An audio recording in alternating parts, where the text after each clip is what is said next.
تبارك الذي نزل الفرقان على عبده ليكون للعالمين نذيرا.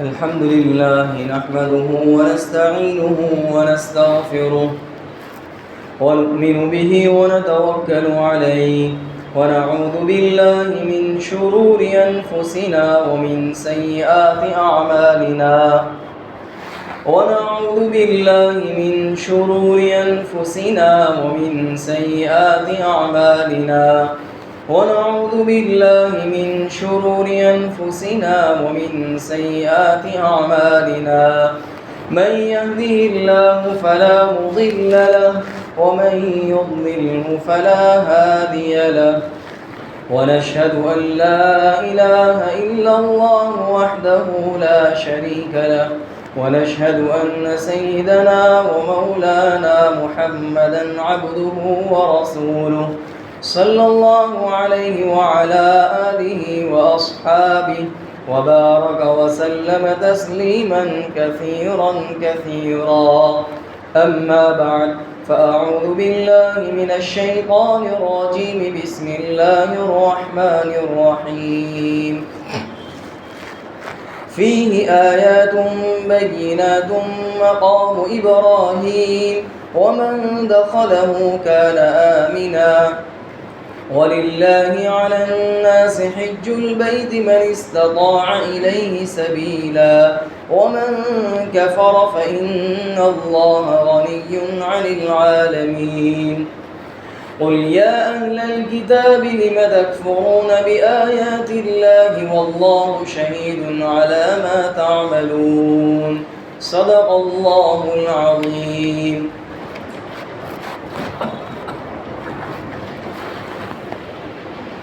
بھائی اور دوستوں، اس سے پہلے بیت اللہ شریف کے متعلق کچھ باتیں اور کچھ فضیلتی بھی بتلائی گئی، اور جیسا کہ بتلایا کہ پہلے کعبۃ اللہ بیت اللہ شریف کس نے تعمیر کیا اور سب سے اخیر میں کس نے تعمیر کیا. پہلے حضرت آدم علیہ السلام نے اور سب سے اخیر میں حضرت حجاج بن یوسف. یہ بڑا ظالم بادشاہ گزرا ہے، بہت ظالم بادشاہ تھا. اس نے کعبۃ اللہ کو تعمیر کیا اخیر کے اندر. حضرت نبی علیہ السلام کی خواہش یہ تھی، آپ صلی اللہ علیہ وسلم کی خواہش یہ تھی کہ کعبۃ اللہ کو بنا ابراہیم کے مطابق کر دیا جائے، جیسا کہ آپ نے اس کا تذکرہ حضرت عائشہ رضی اللہ تعالیٰ عنہ سے بھی کیا. حضرت عائشہ نے سے فرمایا کہ میری دلی خواہش اور تمنا یہ ہے کہ میں کعبۃ اللہ کو بنا ابراہیم کے مطابق کر دوں. چونکہ قریش نے یہ جو کعبۃ اللہ تعمیر کیا تھا، جیسا کہ بتلایا اس سے پہلے قریش نے بھی تعمیر کیا، تو قریش نے جو کعبۃ اللہ کو تعمیر کیا تھا اس میں کچھ ترمیم کر دی تھی. حضرت ابراہیم علیہ السلام نے جو تعمیر کی تھی اس کے خلاف کچھ ترمیم کر دی تھی. تو آپ کی دلی تمنا یہ تھی کہ میں ایسے ہی کر لوں جیسے حضرت ابراہیم علیہ السلام نے کعبۃ اللہ کو تعمیر کیا تھا. ابھی دونوں میں فرق کیا ہے؟ قریش کے اور حضرت ابراہیم علیہ السلام نے جو کعبۃ اللہ تعمیر کیا تھا اس میں دونوں میں فرق یہ ہے. پہلا فرق یہ ہے کہ قریش نے جو دروازہ رکھا ہے وہ دروازہ اوپر کی طرف سیڑھی پر چڑھ کر جانا پڑے، اور حضرت ابراہیم علیہ السلام نے جو بیت اللہ تعمیر کیا تھا اس میں دروازہ زمین سے، یعنی گویا کہ کوئی بھی جانا چاہے جا سکتا ہے. اور آج جو قریش کی جو تعمیر کرتا ہے آج وہی ہے، اسی کے مطابق ہے جو حجاج بن یوسف نے بھی بعد میں تعمیر کیا تھا. تو حجاج بن یوسف نے غرض یہ کہ جو تعمیر تھی دروازہ حضرت ابراہیم علیہ السلام نے جو دروازہ رکھا تھا وہ زمین سے نیچے، زمین کے قریب، زمین سے لگو لگ، اور جو قریش نے تعمیر کیا تھا وہ اوپر کی طرف گویا سیڑھی چڑھ کر جانا پڑے. اس کی وجہ کیا؟ ہر کس و ناقص داخل نہ ہو جائے. اس کی وجہ یہ کہ ہر کوئی بھی جانا چاہے تو اس طرح داخل نہ ہو جائے، اس لیے قریش نے اس طرح اوپر کی طرف دروازہ رکھا. اور دوسری ترمیم کہ قریش نے جیسے کہ پہلے بتلایا تھا کہ حلال پیسے کم تھے، تو پیسے کم ہونے کی وجہ سے وہ جو حتیم کا حصہ ہے وہ چھوڑ دیا، حالانکہ وہ کعبۃ اللہ میں داخل ہے. تو بنا ابراہیمی میں تو حتیم بھی کعبۃ اللہ کے اندر ہی تھا، حتیم بھی کعبۃ اللہ کے اندر ہی تھا. یہ اتنی جگہ چھوڑی تھی، وہ اتنی جگہ تو نہیں چھوڑی تھی، پورا. تو یہ دو ترمیم تھی. حضرت نبی علیہ السلام کی خواہش یہ تھی کہ میں بنا ابراہیمی کے مطابق یہ کر دوں. لیکن آپ نے کیا فرمایا لیکن میں اس کو ابھی اسی حال پر چھوڑ رہا ہوں، اس لیے کہ ابھی لوگ نئے نئے مسلم ہوئے ہیں، نو مسلم، چونکہ مکہ فتح ہوا تھا اور لوگ نئے نئے مسلم ہوئے تھے۔ تو اگر میں ایسا کروں گا تو غلط فہمی کا شکار ہو جائیں گے۔ یہ نو مسلم کہیں گے کہ دیکھو ابھی تو مکہ فتح ہوا اور دیکھو ان کے آتے ہی اب ترمیمات شروع ہو گئی، بیت اللہ جیسا پہلے تھا اب اس کو انہوں نے اس حالت پہ نہیں رکھا، نیا بیت اللہ تعمیر کر دیا وغیرہ، تو غلط فہمی کا شکار ہو جائیں گے، اس لیے میں اس کو ابھی اسی حال پر چھوڑتا ہوں۔ گویا نبی علیہ الصلوۃ والسلام کو بھی کوئی بخشنے والا نہیں تھا، تو ہم جیسے کو کون بخشے گا، تو انہوں نے اسی حال پر چھوڑ دیا۔ لیکن یہ ارشاد تو چونکہ صحابہ نے بھی سن رکھا تھا، حضرت عائشہ نے سن رکھا تھا، تو جس وقت حضرت عبداللہ ابن زبیر رضی اللہ تعالیٰ عنہ، یہ بھانجے تھے حضرت عائشہ رضی اللہ تعالیٰ عنہ کے، یہ بھانجے تھے، انہوں نے بھی یہ ارشاد سن رکھا تھا۔ چنانچہ خلفائے راشدین کا زمانہ جب گزرا، اس کے بعد مکہ میں جب گورنر بنے حضرت عبداللہ ابن زبیر رضی اللہ تعالیٰ عنہ، جو بھانجے تھے حضرت عائشہ رضی اللہ تعالیٰ عنہ کے، انہوں نے یہ فرمان سن رکھا تھا کہ نبی علیہ الصلوۃ والسلام کی خواہش یہ ہے۔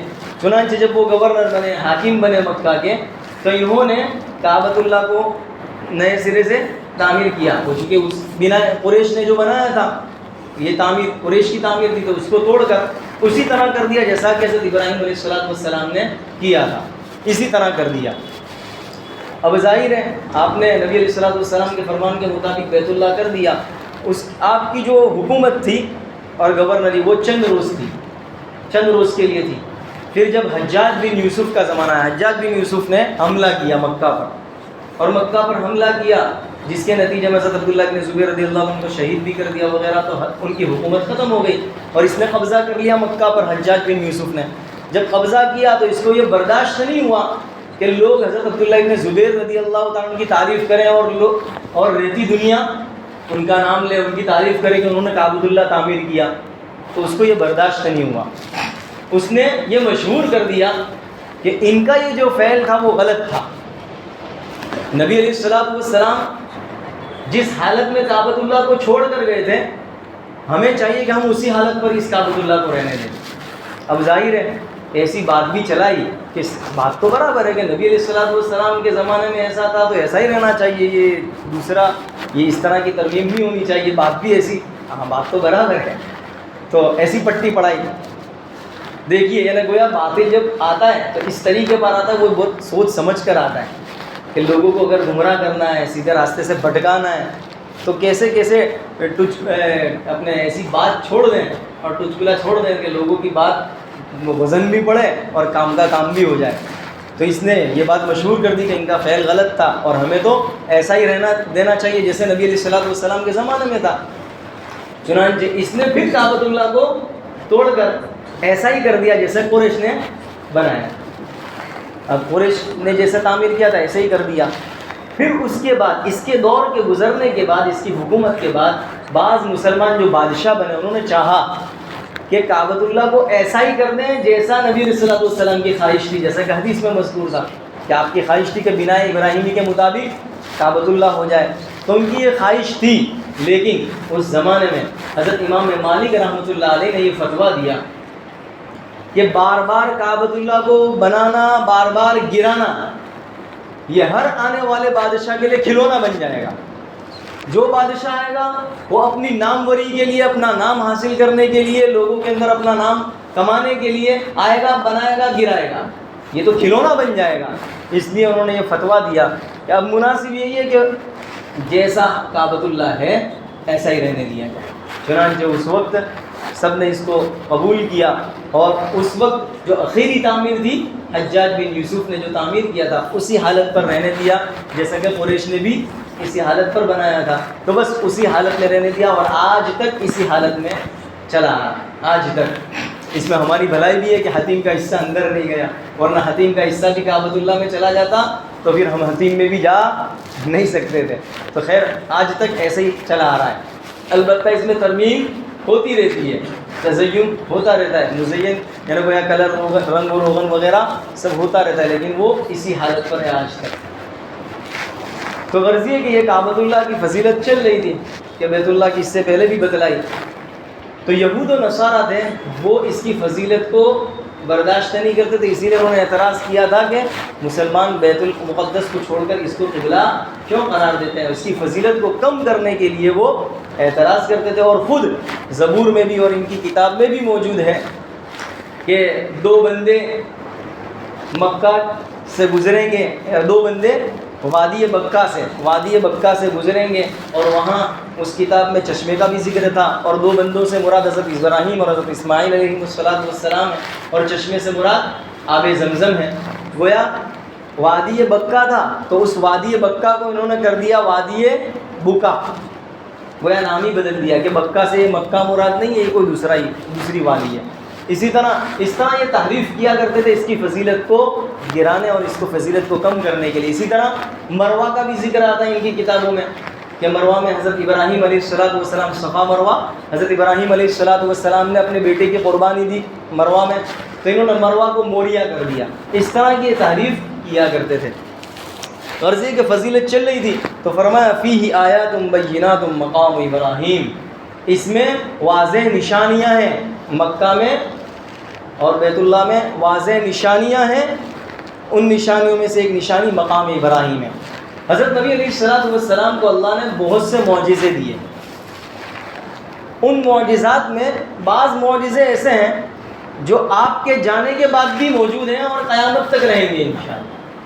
ویسے اس سے پہلے جتنے بھی نبی آئے ان تمام کو معجزے دیے گئے. حضرت موسیٰ علیہ السلام کو معجزہ دیا تھا کہ لاٹھی جب پھینکتے تو لاٹھی کیا بن جاتی، عصا جو تھا وہ سانپ بن جاتی. اسی طرح حضرت عیسیٰ علیہ السلام کو معجزے دیے گئے تھے کہ آپ جو مرض ہوتا، کوڑی کا مریض ہوتا، اس پر ہاتھ پھیرتے تو وہ اچھا ہو جاتا تھا، نابینا بینا ہو جاتا تھا، اس طرح کے. لیکن جتنے بھی انبیاء کو معجزات دیے وہ سب کب تک؟ ان کی موجودگی میں، ان کے دنیا سے چلے جانے کے بعد وہ معجزہ بھی ختم.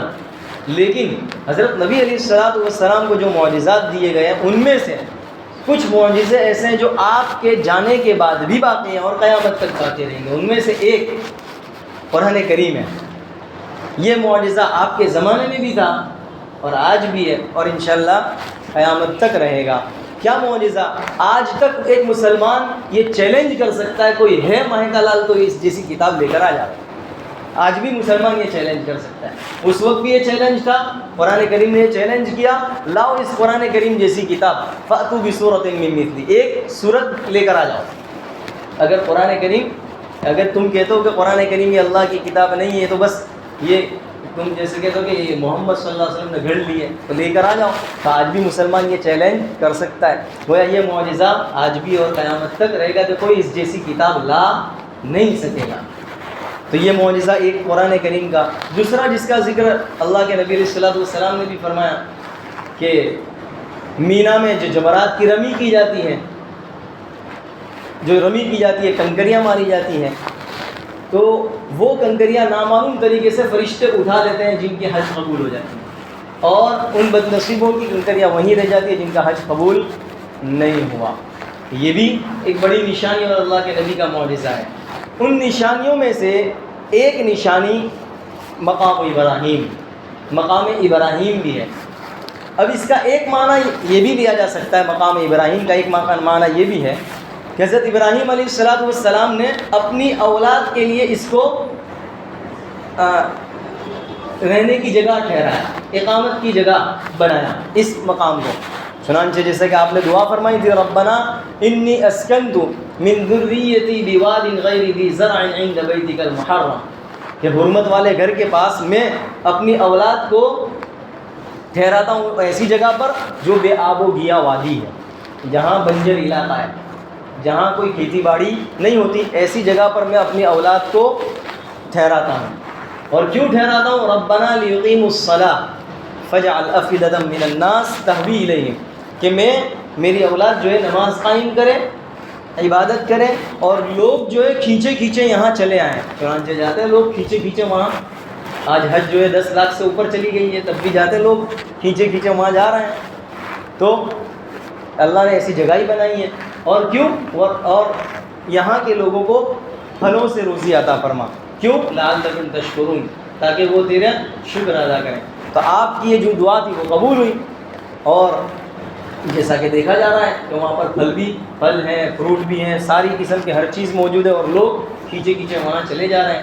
تو ایک معنی یہ بھی ہے، اور دوسرا معنی جو مشہور معنی ہے وہ یہ ہے کہ حضرت ابراہیم علیہ السلام نے کعبۃ اللہ کی تعمیر کے وقت پتھر استعمال کیا تھا، جو پتھر جو ہے وہ سیڑھی کا کام دیتا تھا۔ جیسے کہ کعبۃ اللہ کی عمارت جو اوپر ہوتی چلی جاتی تھی، تو وہ جس پتھر پر کھڑے تھے وہ پتھر بھی اوپر کی طرف چلا جاتا تھا، اور جب نیچے آنا ہوتا تو وہ پتھر ایسے خود بخود نیچے آ جاتا تھا۔ گویا ضرورت پڑتی تو وہ پتھر بلند ہو جاتا، اور ضرورت پڑتی تو وہ پتھر نیچے ہو جاتا۔ گویا کہ یہ جو پتھر ہے سیڑھی کا کام دیتا تھا، سیڑھی نہیں تھی، سیڑھی کی جگہ اس پر کھڑے رہ کر آپ کعبۃ اللہ کو تعمیر کرتے تھے، تو یہی پتھر اوپر نیچے کا کام دیتا تھا۔ اور یہ ایسا موم تھا کہ حضرت ابراہیم علیہ السلام کے جو پیر ہیں، پیر کے نشان بھی اس پر پڑ گئے، پیر کے نشان۔ اب اس سے اندازہ لگائیے کہ ایک پتھر ہے جس میں کوئی شعور کا ہے، انسان میں عقل و شعور ہے، احساس کر سکتا ہے انسان، لیکن پتھر کہ جس میں کوئی شعور نہیں ہے، کوئی حس نہیں ہے، لیکن اس کے باوجود ضرورت کے موقع پر بلند ہو جانا، اوپر چلے جانا، نیچے آ جانا، اور ایسا موم ہو جانا کہ حضرت ابراہیم علیہ السلام کے نشان پڑ جائیں۔ حالانکہ پتھر پر نشان کیسے پڑے؟ آدمی کھڑے رہے تو نشان نہیں پڑ سکتے، لیکن اللہ نے ایسا موم دے دیا کہ اس پر نشان بھی پڑ گئے۔ تو یہ سب جو ہے اللہ کی قدرت کی نشانی ہے، اسی کو کافی آیات بینات، کہ اس میں واضح نشانیاں ہیں۔ ان نشانیوں میں سے ایک نشانی مقام ابراہیم مقام ابراہیم ہے۔ اور یہ جو مقام ابراہیم آج کہاں ہے؟ مطاف میں ایک خول شیشے کا، کانچ کا ایک خول بنا دیا گیا، اس میں رکھا ہے۔ اور یہ شیشہ پتہ ہے کتنے کا بنایا تھا؟ سعودی نے بنایا تھا، سعودی مملکت نے بنایا تھا $35 لاکھ یا 35 لاکھ ریال اس طرح، اور بیک وقت 2 بنوائے تھے، امریکہ سے بنوائے تھے یہ خول جو آج ہیں، تاکہ ایک اگر ٹوٹ جاوے تو دوسرے کو وہاں رکھ دیا جائے۔ تو یہ آج وہیں مطاف کے اندر باب رحمت کے بالکل سامنے موجود ہے۔ ومن دخلہ کان آمنا، اور اس کی ایک فضیلت کیا ہے بیت اللہ کی، کہ جو اس میں داخل ہو جائے تو اسے امن مل جائے۔ اب دیکھیے ظاہر ہے یہ جو شہر مکہ ہے، حرم کی جگہ ہے، یہاں پر ظاہری طور پر بھی امن ہے اور باطنی طور پر بھی امن ہے حرم شریف میں۔ کیسے؟ اگر کسی نے کسی کو قتل کر دیا، یا اور کوئی چوری کر دی، شراب پیا، یا اور زنا کر دیا وغیرہ، اب یہ چیزیں ایسی ہیں کہ اس پر حد قائم ہوتی ہے۔ اگر قتل کر دیا تو قصاصاً دوسرے کو بھی قتل کر دیا جاتا ہے، چوری کی تو ہاتھ کاٹ دیے جاتے ہیں، زنا کیا تو اگر شادی شدہ ہے تو رجم کر دیا جاتا ہے، مار دیا جاتا ہے، اسی طرح شراب پیے تو کوڑے لگائے جاتے ہیں۔ تو اگر کوئی بھی گناہ کیا، کوئی بھی جرم کیا، تو ظاہر ہے وہاں پر آج بھی یہ سزا تو آج بھی ہے۔ لیکن ایسا گنہگار بھی اگر حرم میں داخل ہو گیا، بیت اللہ شریف میں داخل ہو گیا، تو اسے امن مل جاتا ہے۔ ہاں یہ اور بات ہے کہ محدثین فرماتے ہیں کہ ایسی جنایت کرنے والا، قتل کرنے والا اگر حرم میں داخل ہو گیا، امن تو مل گیا کہ کوئی اسے قتل نہیں کر سکتا، چاہے کہ اتنا بڑا جرم کیا تو بھی اسے قتل نہیں کر سکتے، لیکن محدثین فرماتے ہیں ایسے شخص کو مجبور کیا جائے گا نکلنے پر۔ کیسے مجبور کریں گے؟ اس کا کھانا پینا بند کر دیں گے، کھانا پینا بند کر دو، تعلقات بند کر دیے جائیں گے، یہ سب بند کر دیے جائیں گے، تو وہ نکلنے پر مجبور ہو جائے گا، اور پھر جب وہاں سے نکلے تو اس پر حد جاری کی جائے گی۔ گویا کہ ظاہری طور پر بھی امن کی جگہ بنایا، اور اسی طرح باطنی طور پر بھی امن ہے کہ جو وہاں جائے، جیسا کہ اللہ کے نبی کا ارشاد ہے کہ جو حرم شریف میں داخل ہو گیا یا مدینہ منورہ میں داخل ہو گیا تو وہ جہنم کی آگ سے محفوظ ہے، میں اس کے لیے سفارش کروں گا۔ تو یہ گویا ظاہری طور پر بھی امن کی جگہ، باطنی طور پر بھی امن کی جگہ، کہ وہ جو یہاں داخل ہو گیا وہ جہنم کی آگ سے محفوظ ہو گیا۔ ومن دخلہ کان آمنا۔ اب یہ کچھ فضیلت تھی، وہ بیان کرنے کے بعد پھر آگے اللہ تعالیٰ فرماتا ہے وَلِلَّهِ عَلَى النَّاسِ حِجُّ الْبَيْتِ مَنِ اسْتَطَاعَ إِلَيْهِ سَبِيلًا، کہ اللہ تعالیٰ کی رضا کے خاطر ہر اس شخص پر بیت اللہ کا حج کرنا یہ لازم اور ضروری ہے جو وہاں جانے کی طاقت رکھتا ہو، جس کے اندر استطاعت ہو۔ اب دیکھیے جو وہاں جانے کی طاقت رکھتا ہو، استطاعت ہو سے کیا مراد؟ استطاعت سے کیا مراد اور طاقت سے کیا مراد؟ دو چیزیں ہیں، سواری کا میسر ہونا اور اپنا خرچہ، اور اب یہاں جن اپنے ماتحتوں کو جو چھوڑ کر جا رہے ہیں، بیوی کو یا بچوں کو، اپنے آنے جانے تک کا جو خرچہ ہے 40 دن 45 دن کا، وہ سب کھانے پینے کا خرچہ اس کے پاس ہو. تو یہ جو خرچہ ہو وہ اور سواری میسر ہو تو ایسے شخص پر حج فرض ہو جاتا ہے. اب دیکھیے سواری آج کل جو ہے، آج کل تو پلین سے جانا پڑتا ہے، تو پلین سے آنے جانے کا خرچہ اور وہاں کھانے پینے کا خرچہ، جیسے کہ حج کمیٹی سے جائے تو کھانے پینے کا خرچہ یہ ہو، اور اپنے ماتحتوں کو جو یہاں چھوڑ کر جا رہے ہیں ان کے کھانے پینے کا خرچہ بھی اس کے پاس ہو، تو ایسے شخص پر حج فرض ہو جاتا ہے. اب دیکھیے، اب ایک آدمی ہے اس کے پاس حج کمیٹی کر لے اتنے پیسے، حج کمیٹی سے جا سکے اتنا پیسہ موجود ہے پھر بھی نہیں جا رہا ہے، ایسا شخص مجرم ہوگا. اب وہ یوں کہے کہ نہیں میں تو ٹور میں جاؤں گا، اب ٹور کے پیسے زیادہ ہے اور حج کمیٹی کی کم ہے، تو اس کے پاس اتنے پیسے ہو گئے تو اس پر حج فرض ہو گئی، اب حج کرنا اس کے لیے لازم ہو گیا ایسے شخص پر. اور اسی طرح عورت جو ہے، عورت پر حج فرض ہو گئی، لیکن حج کی شرائط میں سے وہ اس کے ساتھ محرم ہو. اگر اس کے ساتھ محرم نہیں ہے تو پھر اس پر حج کیا ہو جاتی ہے؟ ساقط ہو جاتی ہے، جب تک کہ محرم نہ ہو. گویا کہ عورت کے لیے اس کا محرم کا ہونا ضروری ہے.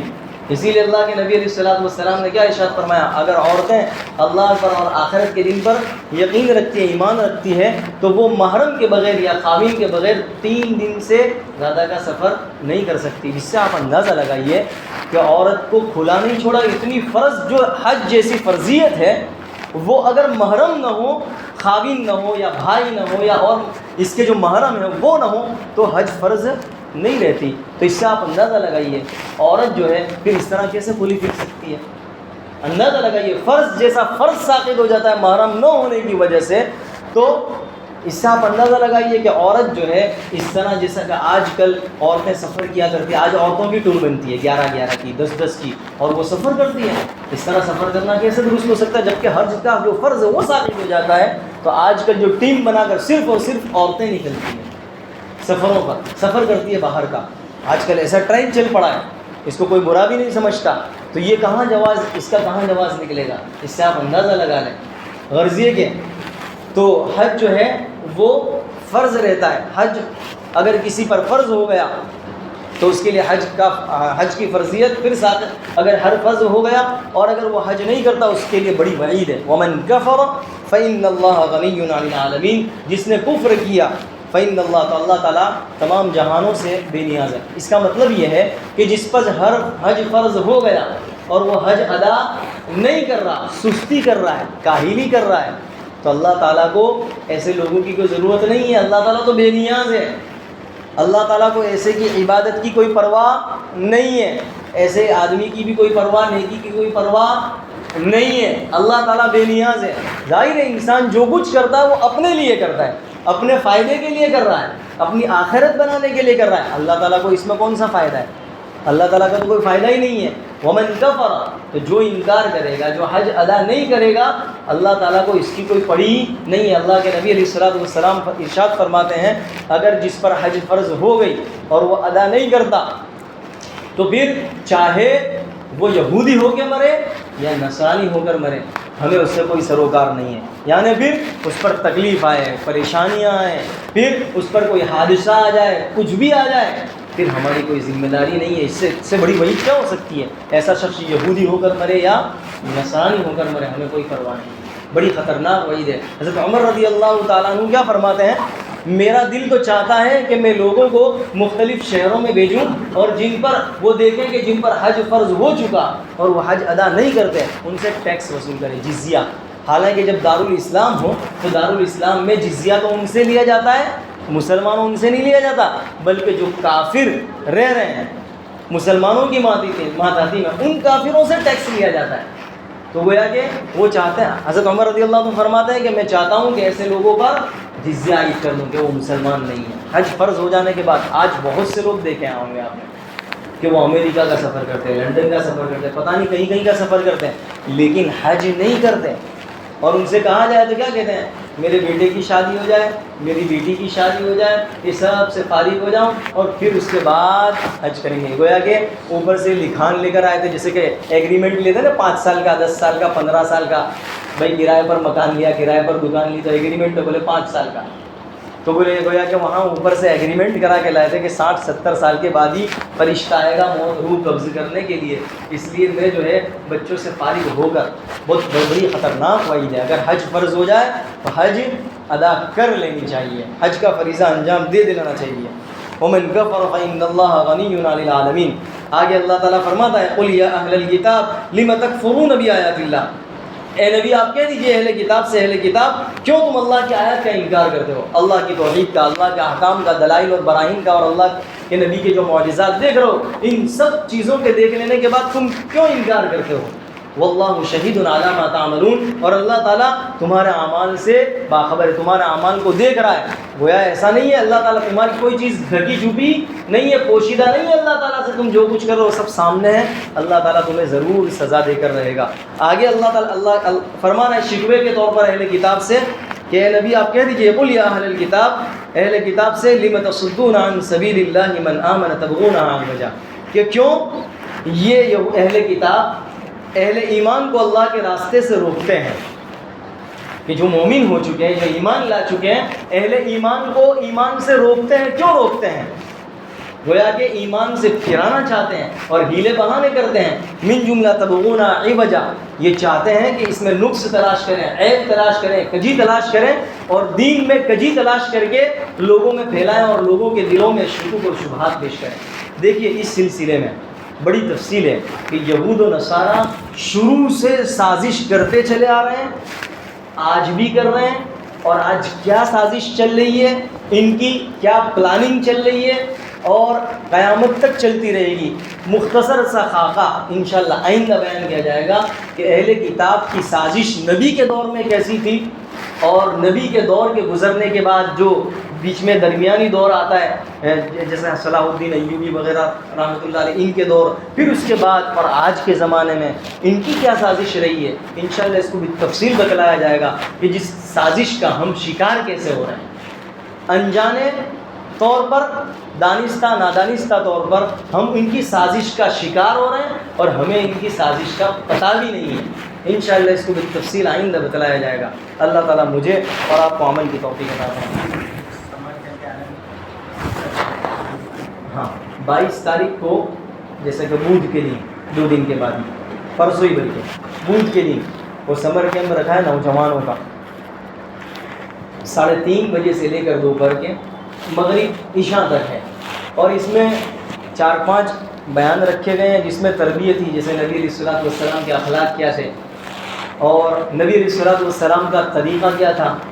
اسی طرح ایمان اور عقائد کے سلسلے میں اور موجودہ جو حالات چل رہے ہیں اس سلسلے میں کچھ روشنی ڈالنے کے لیے یہ گویا کہ ایک کیمپ رکھا گیا ہے, ایک کیمپ کی شکل میں 3:30 بجے سے لے کر رات عشاء تک, عشاء کی نماز تک. تو اس لیے درخواست ہے کہ ساتھی وہاں ضرور پہنچیں. اگر دوپہر میں نہیں جا سکتے, شام کو نہیں جا سکتے, تو کم از کم رات کا جو بیان ہے وہ بڑا اہم ہے, مغرب بعد سے لے کر عشاء تک کا یہ اہم بیان ہے.